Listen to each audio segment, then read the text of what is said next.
नमस्कार मंडळी, आज आपण आलोत पावसामध्ये कोकणामध्ये. भरपूर कोकणात हा पाऊस चालू झालेला आहे. आपण जो पाहत आहात तो कसाल डेपो आहे. कसाल डेपो म्हणजे सिंधुदुर्गातला एक सेंटर म्हणायला हरकत नाही, कारण कणकवलीवरून येणाऱ्या गाड्या इथे थांबल्या जातात आणि गोवा, सावंतवाडी, वेंगुर्ला म्हणजे ह्या दिशेने पण येणाऱ्या गाड्या ह्या कसाल डेपोत थांबवल्या जातात.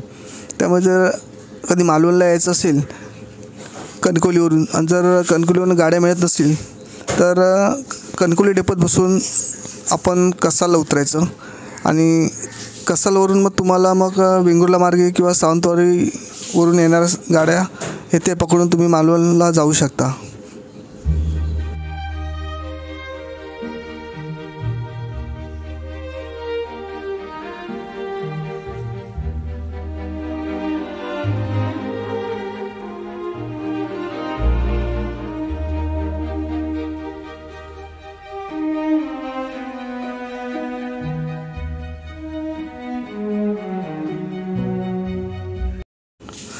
पावसातला हा जो निसर्ग कोकणातला हा स्वर्गाहूनही सुंदर असतो. आता ही अळूची पानं बघा, ही अशी रस्त्यावर फिरणारी गुरं पाहून असं वाटतं की कोकणातून मुंबईला जाऊच नाही.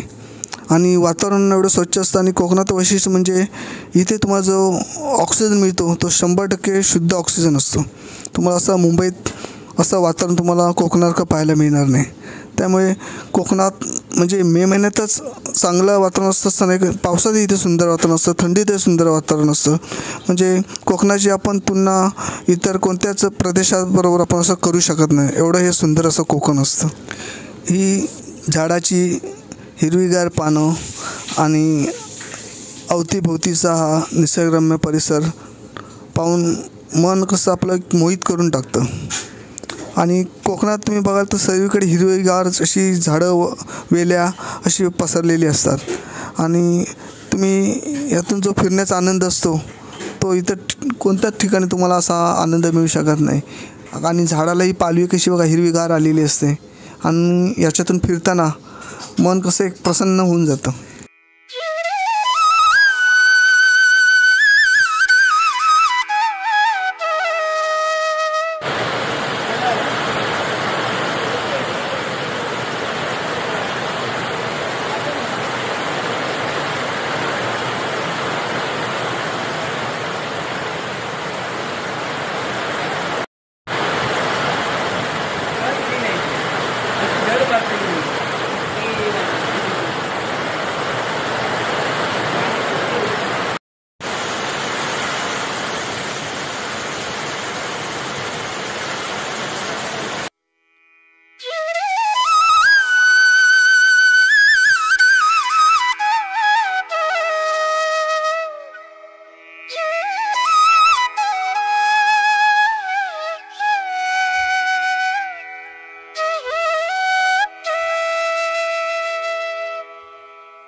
रना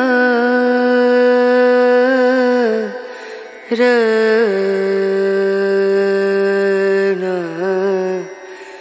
रनु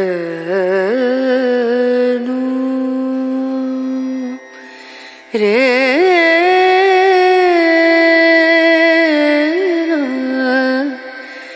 रे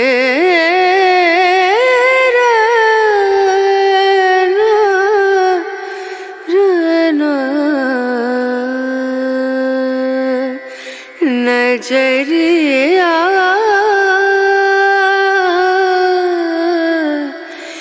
लागे नहीं कहीं ओ नजरिया लागे नहीं कहीं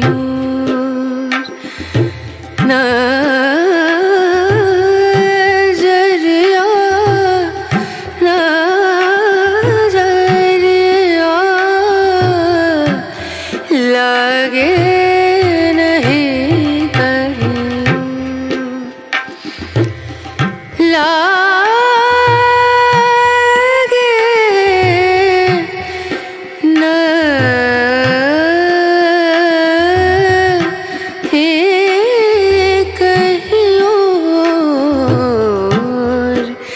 नजरिया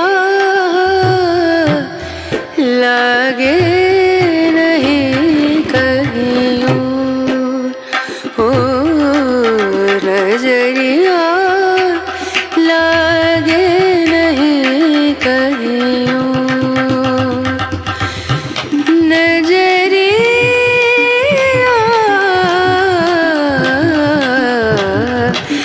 लागे नहीं कहीं लागे नहीं कहीं लागे नहीं कहीं ओ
आपण जे समोर फणसाचं झाड पाहतात, या फणसाच्या झाडाला जुलैला पर्यंत बघा फणस लागलेले आहेत. कारण गणपतीला जेव्हा आरतीला जे लोक येतात, त्या आरतीला येणाऱ्या लोकांना ह्या फणसाचे गरे प्रसाद म्हणून दिले जातात. असा उशिरा धरणारा फणस आहे आणि चवीलाही अतिशय हा फणस गोड आहे.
आपण जी समोर होडी पाहतात ती उलटी करून ठेवली आहे, कारण होडी जर सरळ ठेवली तर त्याच्यात पावसाचं पाणी पडून ते पाणी साचतं आणि होडी खराब होऊ शकते.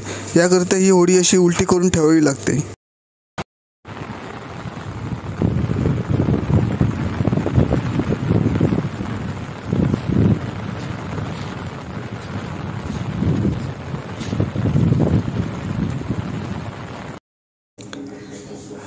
आपण जी समोर पाहत आहात ती मालवणमधील रेवंडी गावातली खाडी आहे आणि पावसाच्या पाण्यामुळे या खाडीचं पाणी लालसर झालेलं आहे. आणि समोर जो गाव दिसतो हा तळाशील गाव आहे. ह्या तळाशील गावाच्या पाठीमागे समुद्र आहे. म्हणजे हा जो गाव आहे समोरचा तळाशील, हा समुद्र आणि खाडी याच्या मधोमध हा गाव वसलेला आहे.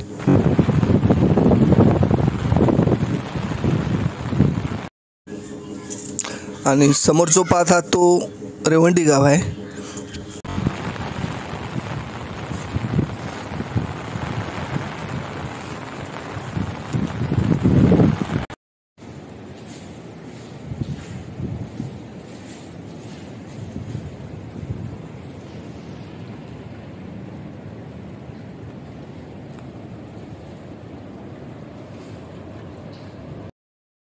आणि ही जी पाहता ती रेवंडी गावातली जेट्टी आहे. ह्या जेट्टीवरून समोरच्या तळाशीलाच्या गावात आपल्याला होडीने जाता येतं. आणि ह्याच्या समोर जो दिसतोय हा सर्जकोड गाव आहे. आता हा जो माणूस आहे बघा, आता बोट घेऊन आलेला आहे. बोट घेऊन आला म्हणजे त्याच्या घरातली जी माणसं आहे ती मालवणला गेली म्हणजे बाजारहाट करण्यासाठी. आता ती मालवणवरून निघाली तर त्यांनी या माणसाला फोन केला की आता आम्ही आलो मालवणवरनं, तर आम्हाला न्यायला आता या तुम्ही. आणि त्यांची जी माणसं ही समोरच्या गावात म्हणजे तळाशीलात गावात त्यांना आता जायचं आहे. तर आणि फोन आल्यामुळे तो माणूस आता बोट घेऊन आले आहेत. आता त्यांची माणसं म्हणजे मालवणवरून आता बाजारातून खरेदी करून येणार आहे आणि मग ह्या बोटीत बसून ती पलीकडच्या तळाशील गावात जाणार आहे.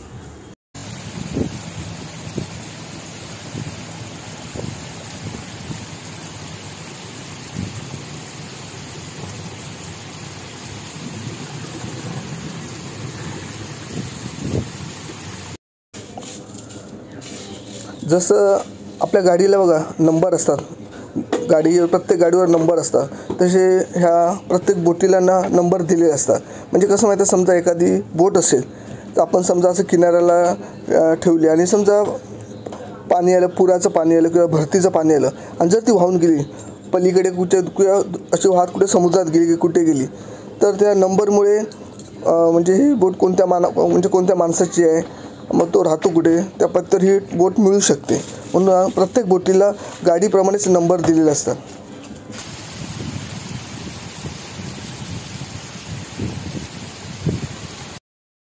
बोट किनाऱ्याला घेताना सावकाश आणावी लागते. जसा हा माणूस बघा काठीचा आधार घेत बोट सावकाश किनाऱ्याला आणत आहे. कारण का जर असं फास्टमध्ये जर बोट आली तर ती किनाऱ्याला कठड्याला आपटून बोट फुटू शकते. त्यामुळे बोट किनाऱ्याला घेताना भरपूर अशी काळजी घ्यावी लागते.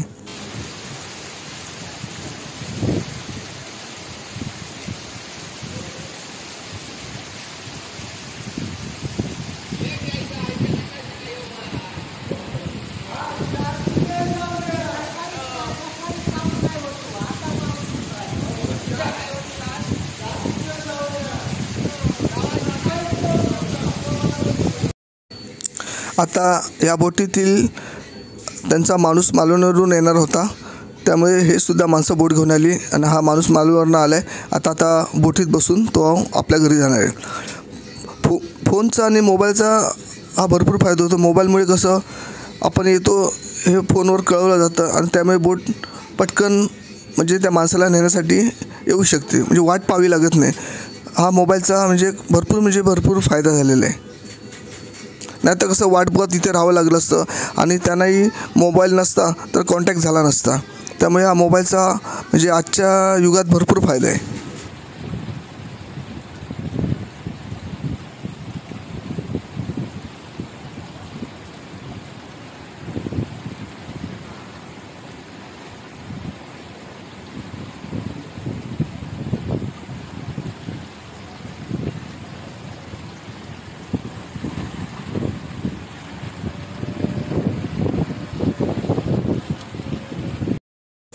आता ही माणसं आपल्या घरी म्हणजे त्यांच्या तळाशील गावात जायला निघाली.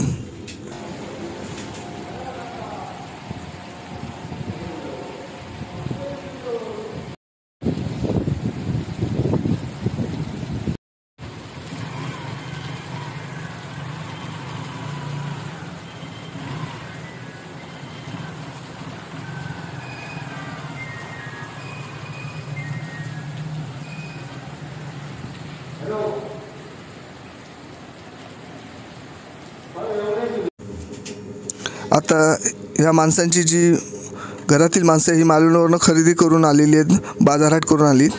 आणि ह्या असा पावसामध्ये ह्यांचं एक धोक्याचंच हे काम असतं. कारण पावसात ह्या खाडीमध्ये कधी वारा सुटला तर मोठी लाटे निर्माण होतात आणि कशी होडी जोरजोरात अशी इकडून तिकडे हलते. त्यामुळे एक धोकादायकच इकडनं जाणं येणं असतं. पण काय असतं, नाईलाजच असतो. ते ज्या जीवनावश्यक वस्तू असतात त्या खरेदी करून आणाव्याच लागतात.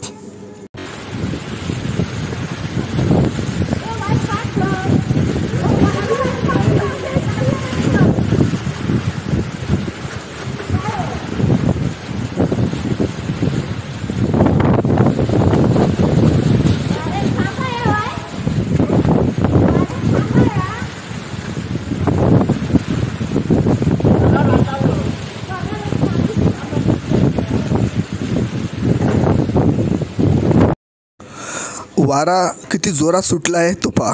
यावरून तुम्हाला अंदाज आला असेल की खाडीमध्ये आणि समुद्रात कसा जोरात वारा सुटलेला असतो. आणि शक्यतो अशी छत्री घेऊन बसायचं नाही, कारण छत्रीची हवा उलटी जर छत्रीत भरली तर कसं आपण खाली पडू शकतो.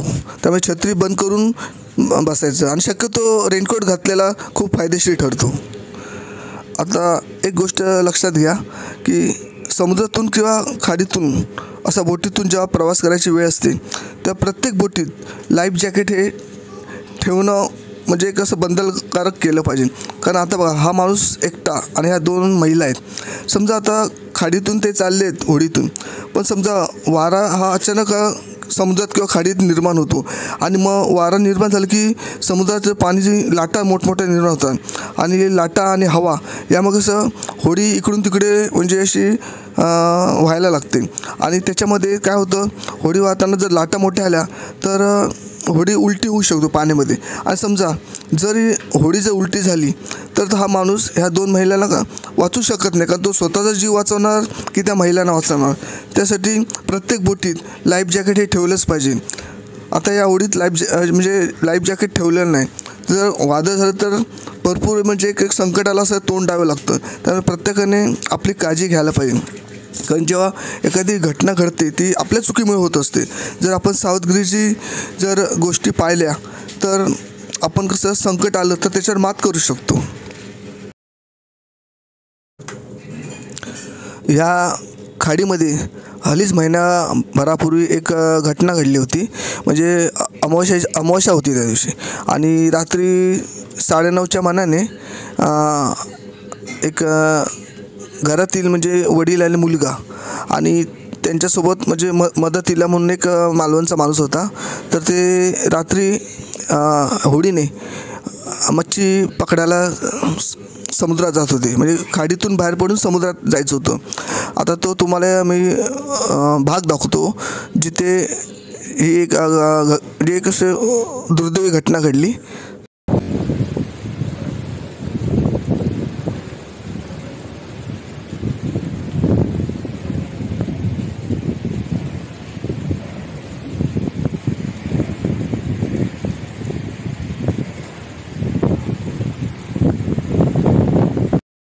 बघा, जिथे ती दुर्दैवी घटना घडली ते हा तो स्पॉट आहे. इथे ती जी बोट दिसते बघा, त्यात बोटीत तुम्हाला बघा माणसं दिसते. तर तिथे जी दुर्दैवी घटना झाली ती बोट बुडाली. म्हणजे कसं आता ते वडील, मुलगा आणि एक मालवणवरून एक माणूस त्यांनी मदतीला घेतला होता मच्छी पकडण्यासाठी. तर ते रात्री अमावस्येच्या दिवशी रात्री 9:30 वाजता मच्छी पकडायला जात होते आणि जी बोट उभी आहे बघा, ती माणसं त्या बोटीत आहे, तिथे ते आले आणि कसं जोरात वारा सुटला आणि समुद्रात लाटा झाल्या आणि या खाडीमध्ये पण लाटा झाल्या आणि त्या लाटा आणि हवा सुटल्यामुळे कशी त्यांची जी होडी होती ती अशी उलटी झाली आणि त्यात काय झालं, तो मुलगा होता तो किती 15-16 वर्षाचा मुलगा होता. तर बोट उलटी झाली तशी तो त्या बोटीत ते सर्वजण त्या पाण्यात पडले आणि काळोख असल्यामुळे कसं भीतीचं वातावरण होतं आणि लाटा समुद्राच्या मोठमोठ्या येत होत्या. मग तो मुलगा होता तो पोहत पोहत किनारीला जो गाव दिसतो उजव्या साईडला तळाशील गावचं टोक आहे त्या तो किनाऱ्याला पोहत आला. आणखी तसाच मग तो धावत त्याच्या घरी म्हणजे जवळजवळ अर्धा 1 किलोमीटर धावत गेला रात्रीचा आणि गावातल्या लोकांना सांगितलं की आमची बोट बुडाली आणि तेव्हा गावातले लोक मग बोट घेऊन त्यांना मदतीसाठी धावत आली बोट दुसरी घेऊन. पण त्यांनी जेव्हा बघितलं ती त्यांची बोट होती ती उलटी झालेली होती आणि तो मालवणवरनं जो माणूस मदतीला आणला होता मासे पकडण्याकरता मदतीसाठी घेतला होता तर तो माणूस त्या बोटीच्या खाली जे जाळं होतं त्यांनी घेऊन जात होते त्या जाळ्यात तो अडकला होता आणि त्या मुलाचे जे वडील होते त्यांचा काही पत्ताच लागला नाही. ते वाहत कुठे गेले ते काही कळलंच नाही आणि तो मुलाला म्हणजे तरुण होता म्हणून तो पोहत पोहत किनारी गाठला त्याने आणि जाळ्यात जो अडकलेला होता मालवणचा माणूस आणला होता मदतीला तो त्याचा पाय जाळ्यात अडकल्यामुळे त्याला पोहता आलं नाही आणि पोहताना कारण कसं पाय जाळ्यात अडकले होते ना त्याचे, त्यामुळे त्याला पोहता आलं नाही आणि तो त्या माणसाच्या ज्या जाळ्यात अडकला होता त्याचा मृत्यू झाला आणि त्याचे जे मुलाचे वडील होते ते वाहत वाहत कुठे समुद्रात गेले, त्यांचा काही पत्ताच लागला नाही. बघा, जर त्यांनी बोटीत जर लाईफ जॅकेट ठेवलं असतं तर कसं लाईफ जॅकेटचे आधारे ते कसे पाण्यात तरंगत राहिलं असतं. कारण का ते किती चांगला पोहणारा माणूस असला तर समुद्राच्या लाटामुळे तो माणूस कसा दमतो, त्याला पोहणं शक्य होत नाही. आता आणि काय करतात, पावसामध्ये कसं मच्छीला किंमत भरपूर असते त्यामुळे लोक हे आपले जीव धोक्यात घालतात, नियमांचं पालन करत नाहीत आणि म्हणजे पैशाच्या आशेने लोक समुद्रात मच्छीमारी करतात आणि स्वतःचा जीव गमावून बसतात. आणि शक्यतो काय करायचं, लहान मुलांना असं तुम्ही आता तो मुलगा 14-15 वर्षाचा होता तो त्याचं काय बरं वाईट झालं असतं तर किती घरच्यांना म्हणजे टेन्शन होतं. त्यामुळे आणि घरातली लहान मुलं काय नेतात की समजा आता जर बाहेरचा माणूस बोलवला तर त्याला पैसे द्यावे लागतात आणि कसं मग आपल्या वाट्याला मच्छी काय येणार आणि पैसा काय येणार. त्यामुळे कसं आणि तुम्ही त्यामुळे कसं घरातल्या लहान मुलांना असं समुद्रावर घेऊन जाऊ नका, कारण किती पोहणारा माणूस असला तर त्याचा पाण्यासमोर टिकावं लागत नाही. कारण घरात जेव्हा एखादा व्यक्ती माणसं गमावतात तेव्हा संकट काय असतं ते या कुटुंबाला माहीत असतं. त्यामुळे तुम्ही अशी रिस्क घेऊ नका. प्रत्येकाने आपल्या जीवाची काळजी घ्या, कारण जीव हा प्रत्येकाचा अनमोल आहे.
कशी मुळे भांडवल आणि पेडवे मोठे मुळे कितके 150 रुपये किलो. 150 रुपये किलो. एक किलो 2 किलो संपले, 1 किलोच राहिले शिल्लक. आणि हे कसे पेडवे 100 रुपये वाटतं. आणि मांडवे 50. मुगे गेले किती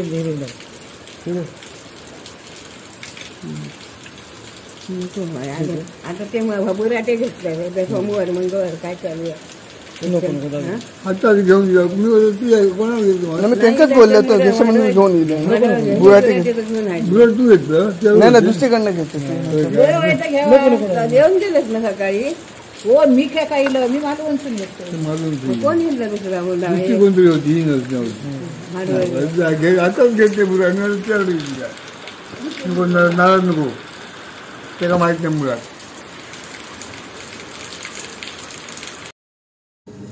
बघा कोळ्याने किती सुंदर जाळं विणले आहे बघा. आणि प्रत्येक जी परमेश्वराने गोष्ट निर्माण केली ती फायद्यासाठीच बनवली आहे.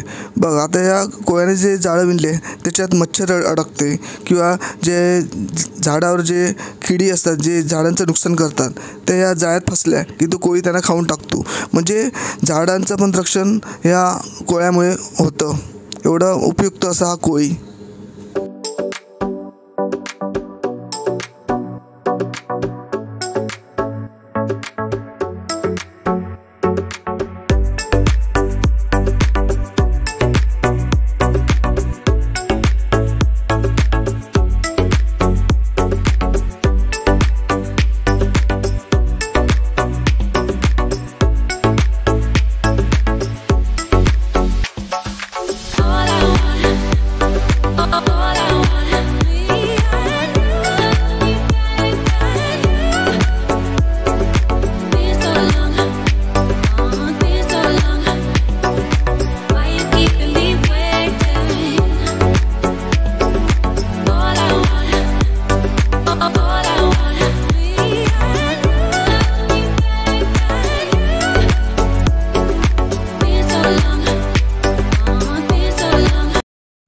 आम्ही आता मालवणला आलो आहोत आमचा घरातला गणपती बाप्पा चॉईस करण्याकरता.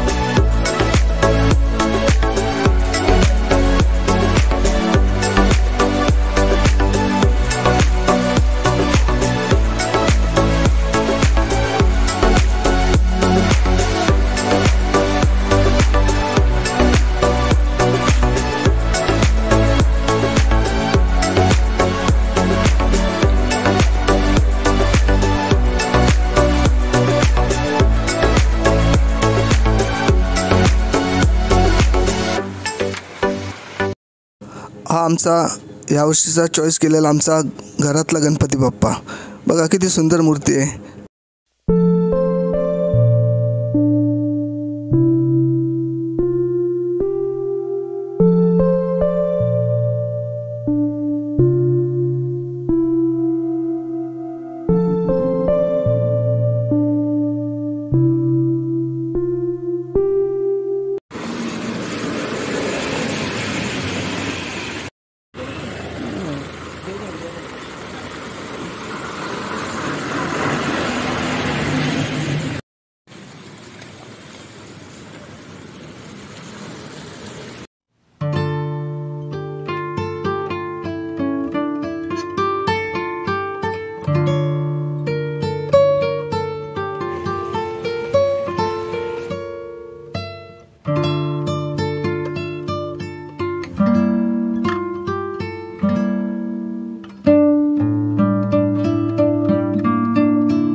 तिथे सरपंच नाही नाईक ना ओळख आहे.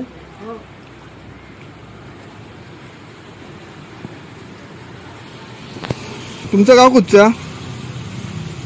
मालवणच. मग बांध्या कशा जातास? मसुराची बागवी मारायची. मसुराचे तुम्ही? अंगणेवाडी 2 किलोमीटर. हा मग तुमचं गाव आडनाव तुमच्या? आम्ही बामण असो. हा. माहेरचं देवस्थान एक झालं. बागवे महाराजांच्या नावाने हात मारतो. असं आहे का? ती शक्ती आहे दोन्हीकडची. हा शंकराची चाली ती. हा. हा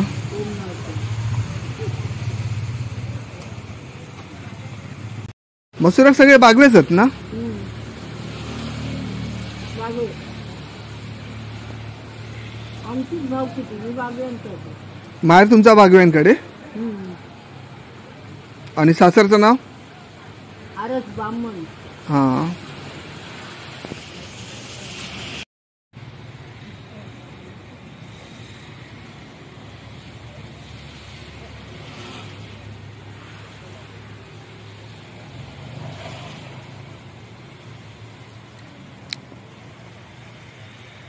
तुमचं आडनाव काय?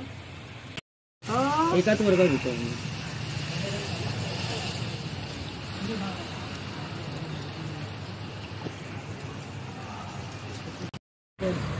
डाग पडतो ना.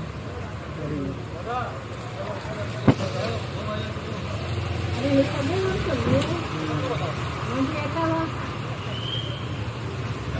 पुढच्या दुसऱ्या गाडी ही मालवण ही कणकवली अजगणी मार्गे. असं मी माझे हो दाखवली ती. आपण आता लांब जाऊ का?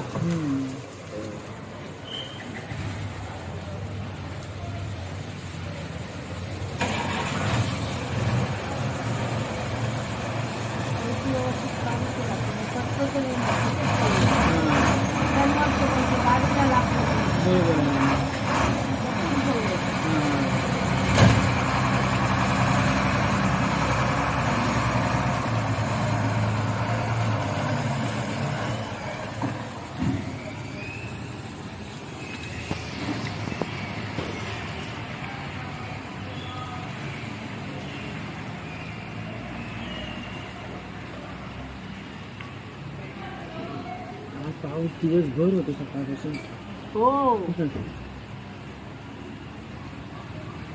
गावचा म्हणजे खिशामध्ये 300 रुपये तरी हातीच पाहिजे. तिकीट किती आहे? 150 आहे ना? नाही जास्त नाही. 100 वाटतं. 100 तुमच्या 100 लेडीजला हाफ नाही त्याच्यात. नाही अर्धा तिकीट आहे. नाही या गाडीत नाही अर्धा तिकीट. त्या फुल काढतात. फुल काढतं ना. गोव्याच्या गाडी का फुल तिकीट हा? आपल्या एसटी हाफ तिकीट असतं. हो पण आता काय करणार? डायरेक्ट गाडी आहे. हा जाईन 100 रुपये. अंबर नाही घ्यायचे बांधा. 100 नाही. सावंतवाडी पर्यंत आमचे 95 घेतात. मळगाव रेल्वे स्टेशन आहे ना त्याच्या पुढे. आधी रे तुम्ही आधी येतात? आधी रेल्वे स्टेशन. आधी रेल्वे स्टेशन लागतं त्याच्या पुढे तुमचा. हा 100 एक घेतील. 400 वेळेत महत्व. वेळेत महत्व. डायरेक्ट जातली ना. हो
आता पुढे आपल्याला वाटेत एक कासार टाका म्हणून एक देवस्थान लागणार आहे.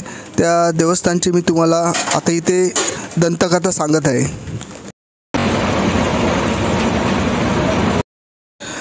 पूर्वीच्या काळी म्हणजे शिवपूर्व काळामध्ये कसे तेव्हा वाहतुकीची अशी साधनं नव्हती आणि लोक कसे नद्या डोंगरातून अशी वाट काढत रस्ता म्हणजे आपला गाठायचे आणि पायी चालत कसे व्यापारी लोक पण असायचे असे त्या काळी. आणि त्या काळात कसे कासार जमातीचे लोक महिलांना असे बांगड्या बांधण्यासाठी गावोगावी फिरायचे. असंच एक कासार असतो तो मालवणहून चौके मार्गे आपल्या धामापूर गावात जायचा आणि पहाटेच्या प्रहरी तो निघायचा आणि सूर्य माथ्यावर आला की पुन्हा मालवणला पोचायचा. आणि मग म्हणजे तो महिलांना अशा बांगड्या भरून झाल्या की सूर्य पश्चिमेला झुकला की मग उरलेले ते बांगड्यांचं गाठोडं बांधायचा आणि कमरेला पैशाची अशी थैली खोचून तो घरी परत यायचा. आणि या कासऱ्याची हा म्हणजे बांगड्या बांधण्याचा नित्य असा कार्यक्रम बनला होता. आणि कासार घरी परतताना भरपूर पैसा अडका घेऊन येतो. याचा सुगावा काही लुटारू लोक होतं त्यांना तो लागला आणि मग ते कशी ते लुटारू लोक त्याच्या पाळत ठेवून राहिली आणि त्यांनी त्याला मग वाटेत एकदा अडवलं आणि त्याच्याकडे पैशाची मागणी केली आणि पैशाची मागणी केली. त्यामुळे त्याने नकार देताच त्या लुटारूने काय केलं त्या कासारची मान धडावेगळी केली आणि पैसा अडका घेऊन ते पळून गेले. आणि कासाराची जी धडावेगळी झालेली मान पाण्याच्या एका अशी डबक्यात पडली आणि काही कालावधीनंतर कासराचा अतृप्त आत्मा असा जागृत होऊन त्या भागात फिरू लागला आणि त्या निर्जन डोंगरामधून जाणाऱ्या वाटसरूंना मदत करायचा. आणि लोक त्या कासारानंतर नवस बोलू लागले आणि त्यांच्या मनातल्या इच्छा पूर्ण होऊ लागल्या. मग नंतर ते लोक नवस फेडायचे आणि त्या कासारा कसं मटण हे आवडायचं आणि मग आता कसं नवस फेडायचा असला तर ते काही लोक करतात त्या कासाराला बकरा किंवा कोंबडा नवस देताना फेडतात आणि तो मग त्या बकऱ्याचं मटण आणि कोंबड्याचं असं मटण असतं ते कसं मग ते नवस बोलण्यात प्रसाद दाखवतात आणि तो प्रसाद म्हणजे तो मटण असतं ते तिथे ते म्हणजे सगळेजण असं भक्षण करतात. असं हे मालवणमधलं नवसाला पावणारं कासार टाका देवस्थान. कोंबड्याचं आणि बकऱ्याचं मटण जे असतं ते घरी घेऊन जायचं नसतं. प्रसाद म्हणून ते त्याच जागेवर बसून तिकडे खायचं असतो. असं हा तिकडची एक परंपरा आहे. आपण ह्या ज्या समोर उभ्या गाड्या पाहतात ते गाड्यात जी माणसं आली आहेत ती नवस फेडण्यासाठी कासार टाकायला आली आहे. आता ही लोक एका साईडला अशा गाड्या पार्किंग करतात आणि जिथे जागा मिळेल तिथे म्हणजे असं प्लास्टिकचं कागद लावून तिथे सगळी ग्रुपने लोक असं प्रसादाचं एक म्हणजे प्रसाद खातात. आणि तुम्ही सगळीकडे लांब लांब बघा सगळीकडे गाड्या उभ्या दिसतात तिकडे अशा लोकांनी असे तंबू ठोकलेत आणि पाऊस असल्यामुळे कसं ते मटण शिजवताना पाणी पडतं त्यामुळे ते प्लास्टिकचे कागद लावलेत. हे बघा ठिकठिकाणी तुम्ही अशी माणसं दिसतात बघा लांब लांब लोक इकडे येतात नवस फेडण्याकरता.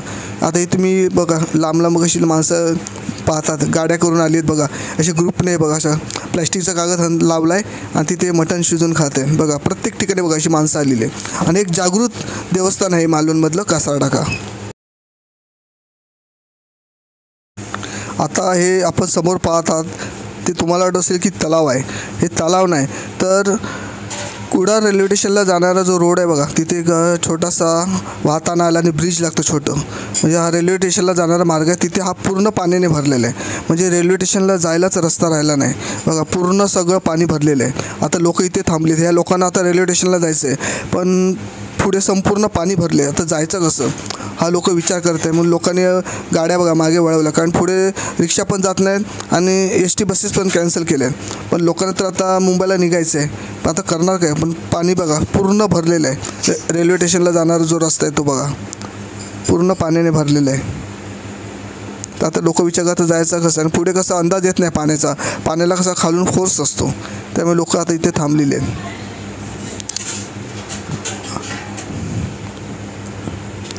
आणि कसं इथे थांबून पण चालणार नाही कारण थांबलं तर ट्रेन निघून जाईल त्यामुळे नाईविलाजाने माणसं या पाण्यातून हे बघा प्रवास करत आहेत.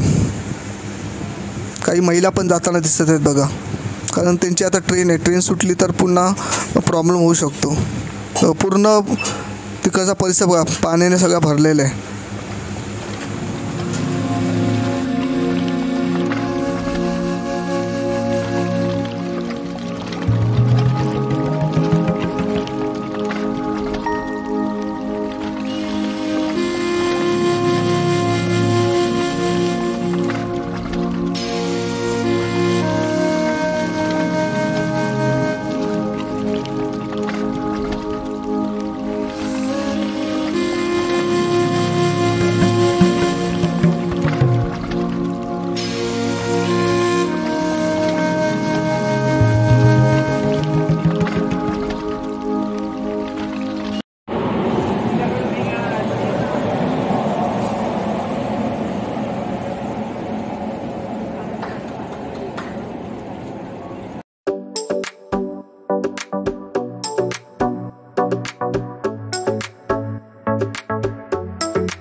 मुंबईला जाणाऱ्या ट्रेन या कुडाळ रेल्वे स्टेशनवरून सोडण्यात आल्या खऱ्या, पण पुढे दरड पडली आहे. याची लोकांना काहीच पूर्वसूचना दिली नाही किंवा मोठा प्रॉब्लेम झाला हेही काही अनाउन्समेंट रेल्वेने केली नाही.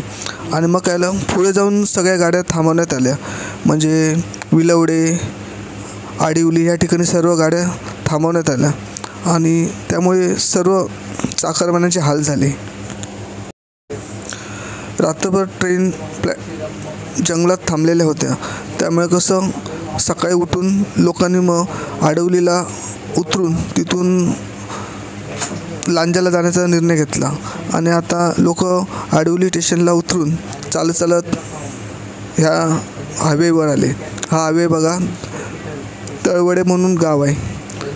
इथे आल्यावर आम्हाला कळालं की हा गाव जगन्नाथ गंगाराम पेडणेकर म्हणजे एक त्यांच्या भरपूर सोन्याची दुकान आहे, त्यांचा हा गाव इथे आल्यावर आम्हाला कळाला. मग या गावातून आम्ही रिक्षा पकडून इथे म्हणजे 8 किलोमीटरवर लांजा डेपो आहे, मग लांजा डेपोत गेलो. आणि तिथून मग आम्ही मुंबईला येणाऱ्या गाड्या सगळे जे प्रवासी पाहत होतो, पण तिथे मुंबईला जाणारी गाडीच कोणती नव्हती. लांजा डेपो चौकशी केली तर ते म्हणाले की मुंबईत जाणाऱ्या गाड्या नाहीत. नंतर कळलं की एक मालवण मुंबई गाडी आहे, ती एक 11:15ची गाडी आहे, ती एक मुंबईला जाऊ शकते. मग सगळे प्रवासी या लांजा डेपोवर आले आणि मग त्यांनी मुंबईला जाण्यासाठी मालवण मुंबईची गाडीची सगळेजण वाट पाहत होते. पण रेल्वेने ह्या सर्व अडकलेल्या प्रवाशांची काहीच सोय केली नाही किंवा आमच्या कोकणातील नेत्या लोकांनी काहीतरी सोय केली पाहिजे होती की मुंबईला जाणारी लोक सगळी अडकलेली आहेत. फक्त रत्नागिरी डेपोतून 2 ST मुंबईला जाणाऱ्या सोडल्या होत्या. पण विचार करा, 5 ट्रेनची माणसं 2 STमधून कशी मुंबईला जाणार. खरं वास्तविक आपल्या कोकणाच्या नेत्यांनी STची सोय करायला पाहिजे होती, पण कोणीच तिकडे काही लक्ष दिलं नाही. अक्षरशः चाकरमान्यांचे हाल झाले.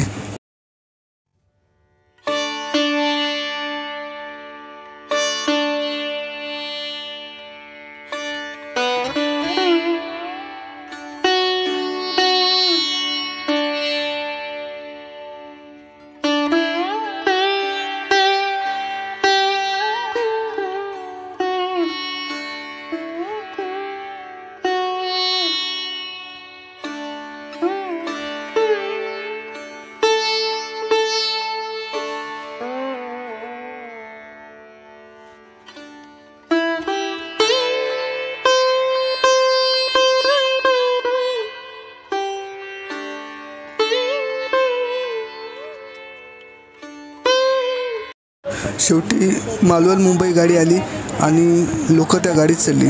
पण त्या गाडीत सीट बाय सीट होत्या, स्टँडिंगने घेत नव्हती. पण जेवढी माणसं गेली त्या मालवण मुंबई गाडीतून मुंबईला जायला निघाली. आणि ह्या गाडीत पण एक प्रॉब्लेम होता की शेवटच्या सीट ह्या गळत होत्या, पण लोकांचा नाईलाज होता कारण त्यांना मुंबई गाठायची होती. आता आम्ही संगमेश्वर डेपोच्या येथे थांबलो आहोत चहा पिण्यासाठी. आमची मालवण मुंबई गाडी येथे चहा पिण्यासाठी थांबवली आहे.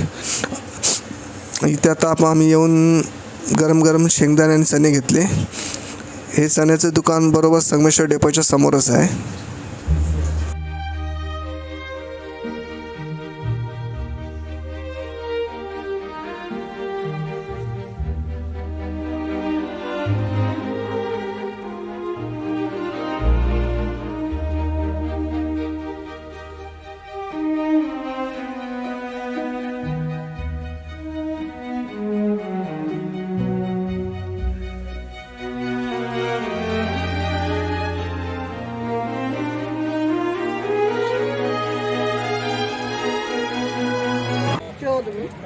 मालवण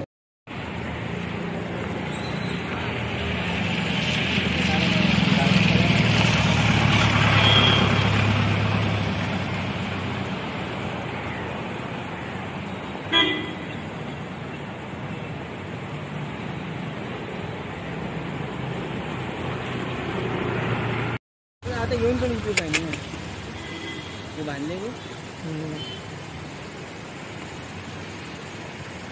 इथे पाणीच काय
तर चॅनलला सबस्क्राइब करायला विसरू नका।